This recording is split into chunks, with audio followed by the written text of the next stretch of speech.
Assalamualaikum warahmatullahi wabarakatuh. Selamat malam. Selamat berjumpa kembali di channel saya, Dian Mulyana. Mudah-mudahan di malam ini kita diberkahi, disehatkan, digampangkan mencari rezekinya, usianya dipanjangkan. Amin Allah ya rabbal alamin. Dalam kesempatan ini, teman-teman, saya akan mencoba membagi pengalaman kepada teman-teman, terutama kepada yang sudah usianya di atas 60 tahun seperti saya yang sudah menginjak ke usia hampir 63 tahun, yaitu tentang pengalaman dalam membawa mobil atau mengendarai mobil, menyetir di malam hari, di mana dalam usia seperti saya ini biasanya punya kelemahan di dalam penglihatan, terutama yang sudah memiliki atau yang kena penyakit rabun. Jadi rata-rata di usia saya ini itu rabunnya rabun dekat, positif ya, rabun dekat. Nah, di mana dalam mengendarai di malam hari ini memang sulit, terutama yang memiliki rabun jauh ini, karena silau oleh sinar yang dikeluarkan oleh kendaraan yang ada di depan kita. Nah, oleh karena itu kita perlu pandai-pandai mengkelabui atau dalam cara membawa kendaraan agar kita ini di perjalanan lancar, kemudian tidak ada kendala. Nah, sehingga di dalam membawa kendaraan ini di malam hari ini enak, memang tidak semua bisa melakukan. Kadang-kadang di siang hari ini pintar membawa kendaraannya, tapi di malam hari sulit karena tadi kendalanya. Nah, di sini saya yang memiliki rabun dekat, dengan pengalaman tadi, insya Allah saya akan langsung praktekkan nanti sambil membawa mobil di malam hari sini ya, gimana cara pengalaman saya dalam membawa mobil, sehingga alhamdulillah ketika membawa di malam hari tidak ada kendala ya. Walaupun ada kendala sedikit itu bisa ditanggulangi. Dengan pengalaman ini mudah-mudahan teman-teman bisa melaksanakan yang terutama yang positifnya lah bisa kita ambil gitu kan ya. Atau barangkali nanti ada pengalaman dari teman-teman, silakanlah nanti di komen di bawah ini. Nah, kita mulai. Saya akan membawa mobil ini karena kebetulan yang saya bawa mobil ini itu kan di dalam ini kendaraannya kendaraan kecil lah gitu kan ya. Kemudian perjalanan dari Cikatomas ke Tasik, yang dimana di jalannya itu sedikit penerangan, kemudian berkelok-kelok. Itu perlu hati-hati teman-teman, jangan sampai, terutama yang baru melewati jalur-jalur Cikatomas.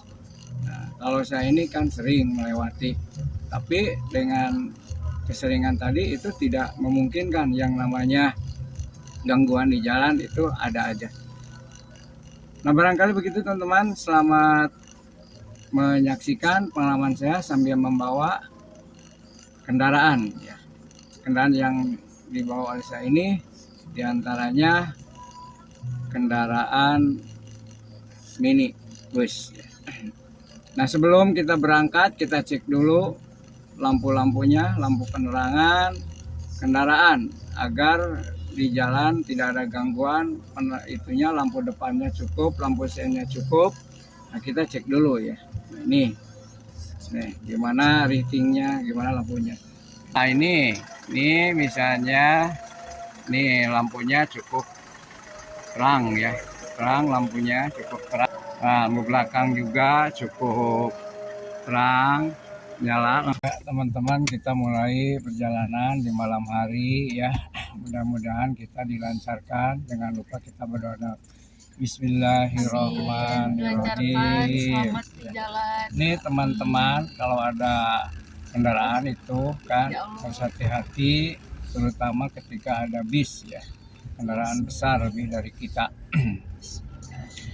Nah di sini di dalam perjalanan memang jalur Cikatomas Tasik itu penerangannya kurang ya, kecuali kalau ada di daerah kecamatan seperti di sini. Nah ini lumayan penerangannya gitu, teman-teman ya. Nah ini terutama yang baru ke daerah Cikatomas harus hati-hati membawa kendaraannya, jangan sampai kita terburu-buru ya. Kita jangan tegang lah membawa kendaraan itu, enjoy aja, nikmati sambil menikmati di perjalanan. Kalau kita stres, nah nanti membawa kendaraannya nggak tenang, teman-teman. Kita nikmati di perjalanan, sehingga jangan sampai kita ini terburu-buru oleh waktu sehingga dalam membawa kendaraannya itu ceroboh. Nah itu. Yang penting kita selamat lah, sampai di tujuan itu bonus. Nah ini kita di jalur Cikatomas ini memang tidak semulus apa yang ada di daerah-daerah kotaan ya. Ini banyak yang berlubang gitu, banyak tikungan ya. Nah itu, jadi ketika kita membawa kendaraan di malam hari, memang terutama yang memiliki rabun mata jauh ini biasanya sulit ya. Nah ini jadi caranya itu, kita kalau ada kendaraan dari depan itu jangan kita coba-coba melihat lampu yang ada di kendaraan itu, jangan ya. Nah mata kita itu arahkan ke pinggir sebelah kiri, itu lihat pinggir jalan. Kebetulan di daerah Cikatomas ini kan nggak ada rambu-rambu atau garis pinggir ya, marganya itu tidak ada garis. Jadi kita harus pandai-pandai melihat ke pinggir. Nah itu sama, mungkin supir yang itu juga ya itu. Jadi kita lihat pinggir jalan, jangan sampai kita ban yang kirinya, yang penting nggak masuk keluar aspal gitu teman-teman ya. Itu pengalaman saya gitu. Nah, kemudian ketika ada lubang terutama di tikungan, kita terutama di arah kiri ya, nah itu kita jangan coba-coba mengambil ke jalur kanan, itu berisiko, itu berisiko. Kita pelan aja, jatuh. Ini kan ada lampu dari bis ya, silau ya. Nah itu kita jangan melihat itunya, lampunya, tapi kita lihat mata kita ini ke pinggir, arahkan ke ujung sebelah kiri, ke arah ban sebelah kiri. Nah itu ya, nah itu karena nggak ada rambu-rambu tanda yang putih. Nah kecuali kalau ada garis-garis itu mudah gitu ya untuk mengendalikannya. Nah itu teman-teman ya. Nah tadi ketika ada lubang di belokan ya, nah kita ini jangan mengambil ke kanan, itu beresiko, nggak boleh ya. Kita anggap aja di tikungan itu ada, di depan ada kendaraan. Nah kalau kita seperti itu, insya Allah lancar membawa kendaraannya itu kan.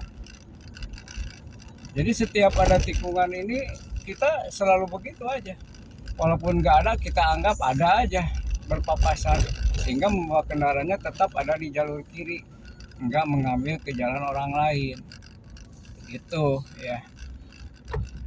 Nah, kalau kita mengambil ke jalan orang lain itu siapa tahu kan di depan ada motor, ada mobil, kadang-kadang kan membawanya itu seenaknya juga ya. Nah, itu tetap harus hati-hati gitu teman-teman ya.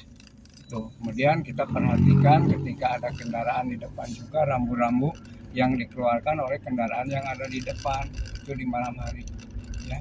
Jadi biasanya kalau memberikan sen ke kiri itu menandakan bahwa kita boleh masuk. Kalau ke kanan ada sennya, kita jangan coba-coba masuk karena itu supir menandakan bahwa di depan ada kendaraan lain itu ya. Nah itu. Nah ini seperti di sini kan gelap, penerangannya kurang sekali, jadi kurang sekali. Kemudian jalurnya juga berliku-liku. Yang baru kesini pasti mengalami kesulitan lah gitu kan. Gitu. Kadang-kadang kan kalau nggak biasa jalur kecil seperti ini, nah itu membawa kendaraan itu agak kaku juga. Ini ya. Nah, di mana kita tahu bahwa jalur Cikatomas ini memang relatif kecil. Bis besar itu, apalagi yang membawa bis besar itu ya, wah itu ekstra hati-hati sekali. Karena kebanyakan di sini di Cikatomas itu transportasinya bisnya bis mikro, jadi di bawah bis besar gitu. Karena jalurnya itu relatif kecil, tuh ya. Jadi sama semuanya juga pasti yang membawa kendaraan itu baik itu kendaraan besar atau kecil itu kalau di malam hari itu memang seperti itu kan ya kendalanya. Di samping kendala dari dalam mobil itu sendiri, di antaranya itu kan kabut yang ada di dalam mobil. Nah makanya di malam hari ini selalu AC jalan. AC itu selalu dijalankan karena AC ini sangat membantu terhadap uap yang nempel di kaca mobil. Nah makanya AC ini selalu di malam hari itu pada saat hujan, apalagi ini AC ini penting sekali. Jadi AC ini harus dinyalakan walaupun di malam hari ini kan dingin. Nah, daripada kita beresiko susah melihat ke jalan, ya nyalakan saja AC-nya. Kadang-kadang kan nggak suka dengan AC itu, penumpang itu kan nggak suka sehingga harus dengan AG angin gelembung. Wah kan itu gimana gitu kan. Nah itu nggak bisa seperti itu karena itu kan supir beresiko. Nah jadi resiko itu untuk penumpang yang tidak senang terhadap AC itu terutama di malam hari. Coba aja di bis itu kan selalu AC-nya dinyalakan di malam hari ya. Itu masalahnya itu kan, di samping panas di dalam juga itu terhadap kaca. Nah seperti di sini ini adalah tikungan tajam yang ada di daerah Cinangowak ini. Wah perlu hati-hati sekali karena jalur ini sangat nikung sekali, apalagi kalau berpapasan dengan mobil besar itu suka mengambil ke jalur kanan ya. Nah, kalau kita berpapasan di jalur ini kita nggak hati-hati, kemudian ada mobil besar yang mengambil ke jalur kanan, kita maksa masuk, wah bisa-bisa berbenturan. Amit-amit kan teman-teman ya. Nah gitu. Jadi kita jangan istilahnya itu menek doang lah, ingin sama-sama masuk ke jalur itu, nggak boleh. Kita henti dulu mobil kecil ini, mini ini ya. Silakan beri dulu yang besar itu ya, apalagi yang membawa barang banyak. Bukannya misalnya ada kendaraan tangki lah, bukan kendaraan yang membawa bahan bakar, biasanya kan agak tergesa-gesa itu karena membawa bahan bakar. Nah kita di tikungan seperti itu nggak boleh gitu kan ya, kita memaksakan masuk ketika bis atau kendaraan yang besar tadi masuk ke jalur kanan. Kita jangan marah, memang begitulah gitu kan ya, karena jalannya sempit tadi gitu kan ya, pasti diarahkan dulu ke sebelah kanan gitu. Nah itu teman-teman gitu ya ini. Nah dimana di dalam mengendarai mobil ini memang itu perlu pengalaman lah, istilahnya itu jam terbang gitu kan. apalagi kan jenis kendaraan sekarang ini banyak, ada yang manual, ada yang matic gitu kan. Nah itu kalau yang manual kan harus pandai-pandai ketika ada tanjakan, ketika ada pundunan, itu oper giginya. Apalagi itu di daerah Cigedang itu kan, kalau nggak bisa pinter-pinter, tikungannya yang tajam, itu kan bisa sulit. Mending dengan matic. Matic kan nggak usah oper-oper gigi, tinggal tancap gas aja. Nah itu teman-teman. Ya. Nah, jadi intinya ketika di malam hari, terutama di usia seperti saya ini yang sudah menginjak usia 60 tahun, memang kalau di siang hari nggak ada masalah, ini di malam hari ini banyak yang mengalami kesulitan. Sehingga nggak bisa mengendarai atau nggak bisa pakai mobilnya, harus pakai supir gitu ya. Karena tadi kendalanya di dalam mata gitu. Nah, jadi dengan trik seperti ini, seperti saya kan ini sama juga rabun dekat ya, saya ini kan silau lah kalau melihat sinar lampu dari kendaraan itu. Apalagi kalau berpasan dengan mobil ini, mobil bak ya, mobil bak yang kecil yang membawa misalnya barangnya banyak, itu kan suka ini mobilnya itu dangah ke atas ya, sehingga lampunya itu waduh kena mata itu lampunya, minta ampun itu kan silaunya. Nah kalau kita tidak pandai-pandai mengkelabui atau trik mengendarai, itu bisa-bisa kita ini nggak bisa jalan, kita tidak bisa memarahi kendaraan yang ada di depan, karena memang begitu bak itu ya. Jadi ketika diberi beban memang ke belakang itu akan condong ke belakang gitu kan. Jadi si lampunya itu dangah ke atas sehingga ke arah mata itu ke arah mobil. Itulah di dalam bak tadi ya. Kemudian dengan bis, dengan truk kan ada di atas lampunya, di atas gitu ya. Kita ada di bawah karena kita ini kan mobilnya kecil. Nah itu.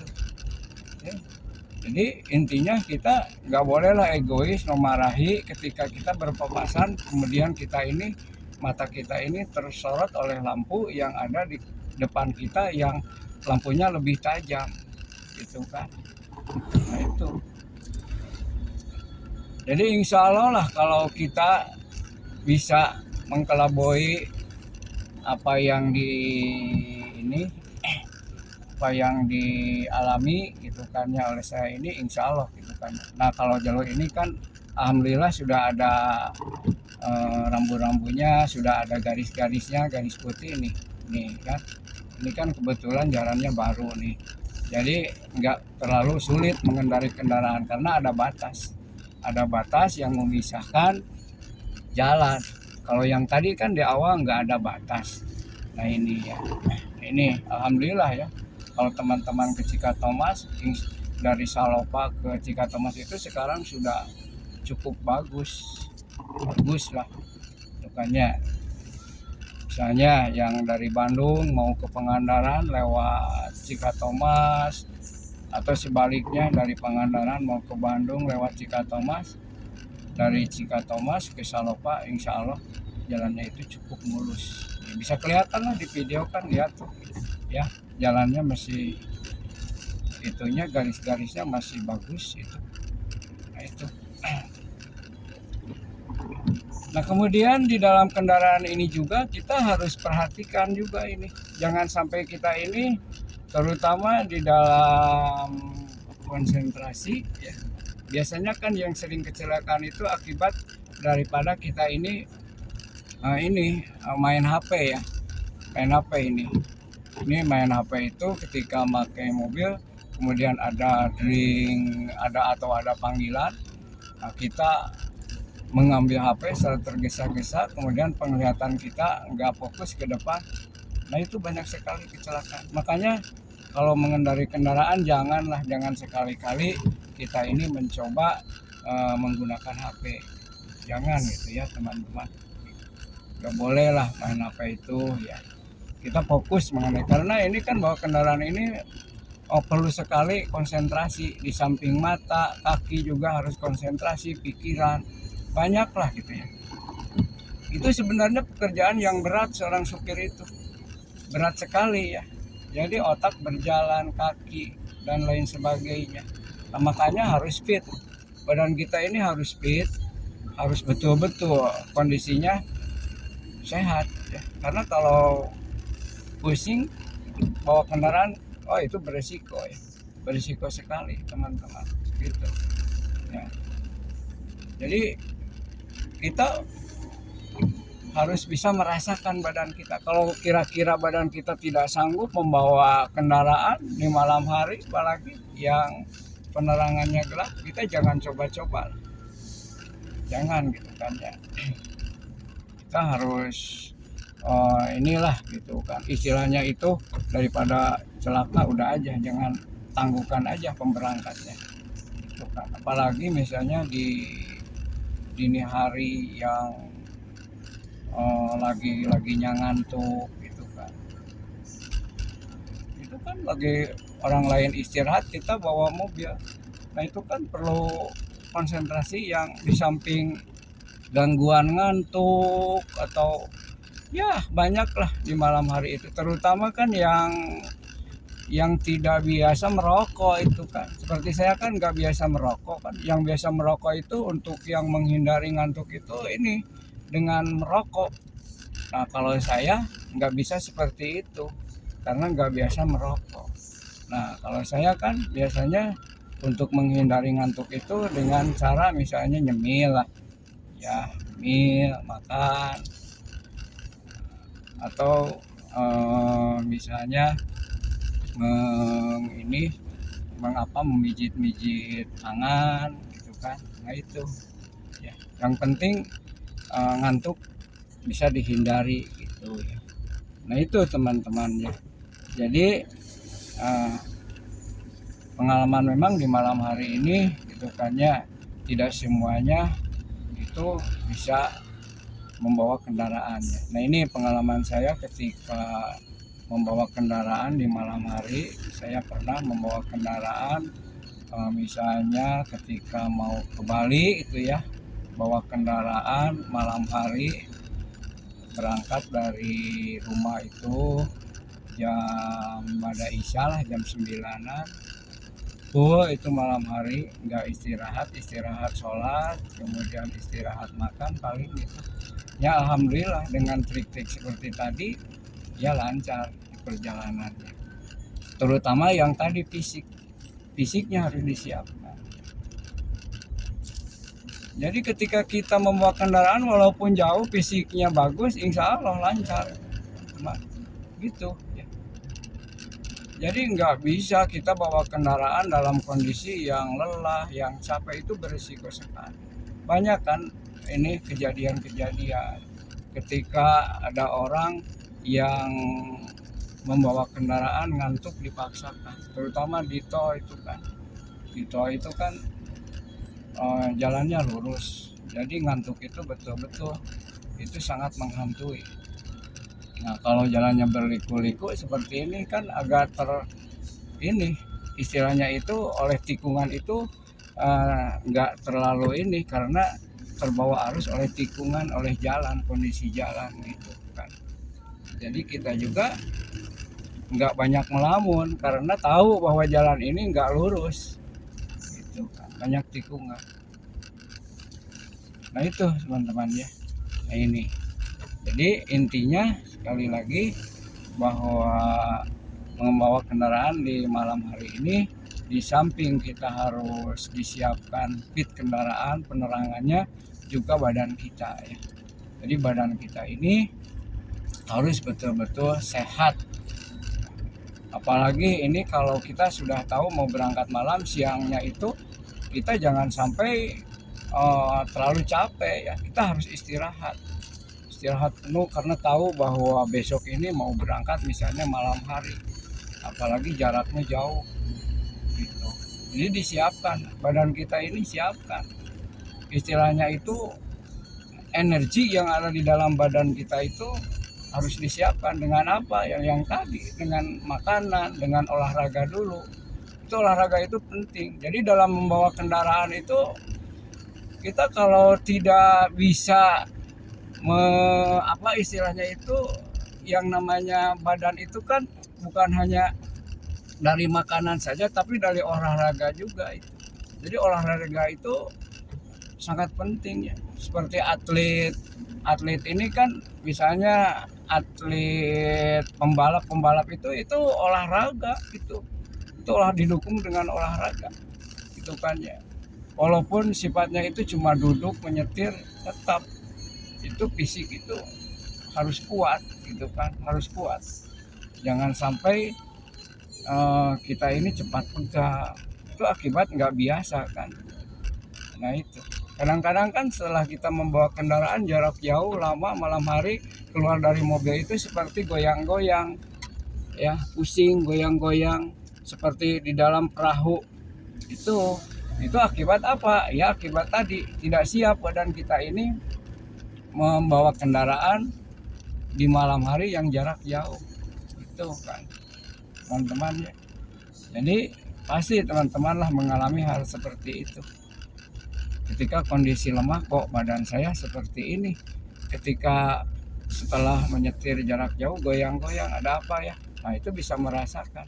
Nah itulah badan kita ini tidak siap gitu untuk membawa kendaraan dalam jarak jauh. Nah itu ya. Kemudian hati-hati juga teman-teman ketika di malam hari itu banyak kendaraan, terutama di daerah saya ini yang itu nggak pakai ada apa istilahnya itu, nggak ada lampunya, nyelonong aja itu motor. Wah itu banyak itu sekali motor yang nggak pakai lampu ya. Kalau kita nggak hati-hati, wah bahaya itu ya. Jadi ini istilahnya itu seenaknya aja dia bawa motor nggak pakai lampu. Banyak itu di daerah saya di Cikatomas itu banyak sekali ya. Nah itu nggak bisa kita marahi karena dia mungkin begitu karakternya gitu kan ya. Walaupun itu menyalahi aturan, nggak boleh kan di malam hari nggak ada lampunya, itu membahayakan bukannya itu. Itulah. Jadi kendala-kendala yang ada di jalan itu memang banyak. Jadi kalau kita tidak hati-hati di perjalanan, di samping kita ini berdoa, itu kan tetaplah kita juga harus perhitungkan kondisi badan, kondisi jalan, kondisi kendaraan itu teman-teman ya. Nah itulah barangkali gitu ya pengalaman dari saya dalam mengendarai kendaraan di siang hari. Nah kebetulan saya ini mau berangkat ke Tasik, bukannya di sini. Walaupun ada tujuan, saya tidak tergesa-gesa menjalankannya. Itu kan biasa aja lah, yang penting tadi dinikmati itu kan karena saya sudah menghitung waktu ya. Biasanya kan saya ini di perjalanan 1,5 jam, 1,5 jam ya memang cukup lambat juga. Yang biasa ngebut itu kan mungkin 1 jam nyampe. Kalau saya ini kan dinikmati di perjalanannya gitu. Yang tadi kan kalau nyampe itu bonusnya. Yang penting kita nikmati bawa kendaraan sehingga nggak capek, nggak stres. Walaupun hampir tiap minggu saya ke Tasik, PP, kadang-kadang nggak ke Tasik, ke Karangtunggal, kemana. Ya alhamdulillah karena tadi dinikmati gitu kan. Jadi bukan tegang, bukan stres, ya nikmati aja pakai mobil ini. Enjoy lah gitu kan. Gitu. Kalau sudah dinikmati, sudah hobi, enggak ada istilah lelah. Seperti kita aja kan, main gapleh karena hobi sampai larut malam, nggak capek karena hobi. Nah ini pakai kendaraan juga sama. Kalau sudah hobi, walaupun jauh, nggak terasa itu karena hobi tadi kan. Pakai kendaraan. Nah gitu. Nah sehingga kan kita sering kan lihat di YouTube itu banyak yang orang sehari-harinya itu mengendarai mobil keliling Indonesia, keliling Jawa, keliling dunia. Itu berarti dia hobi pakai mobil gitu, hobi. Kalau nggak hobi kan wah dia nggak akan mengalami apa istilahnya itu nggak bisa seperti itu ya. Itu kan itu yang hobi-hobi traveling itu atau yang suka keliling keliling daerah itu kan pakai kendaraan itu hobi. Jadi kita nggak bisa menyalahkan itu orang gimana itu ya pekerjaannya gimana atau gimana sehari-harinya main terus di kendaraan, enggak, itu karena hobi, sebab dia hobi dan hobinya juga itu menghasilkan uang karena dia kan dikontenkan hobinya, jadi menghasilkan main iya, hiburan iya, menghasilkan uang juga karena tadi kan. Jadi hobi itu selamanya tidak merugikan, yang penting kita bisa memanfaatkan dari hobi itu kan. Kalau kita bisa memanfaatkan dari hobi itu, insya Allah kita sukses teman-teman. Rupanya itulah tuh ya, ini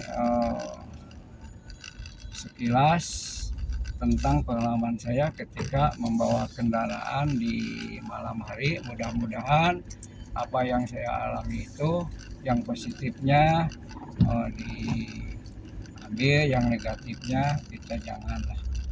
Teman-teman mungkin ada yang lebih bagus lagi pengalamannya atau ada yang lebih seru lagi pengalamannya, bukannya itu bisa lah bagi pengalaman kepada yang lain. Rupanya sekian saja ya dari saya. Mudah-mudahan yang lagi membawa kendaraan di malam hari ini dilancarkan, tidak ada gangguan ya, itu ya. Benar, sekian ya, terima kasih. Assalamualaikum warahmatullahi wabarakatuh.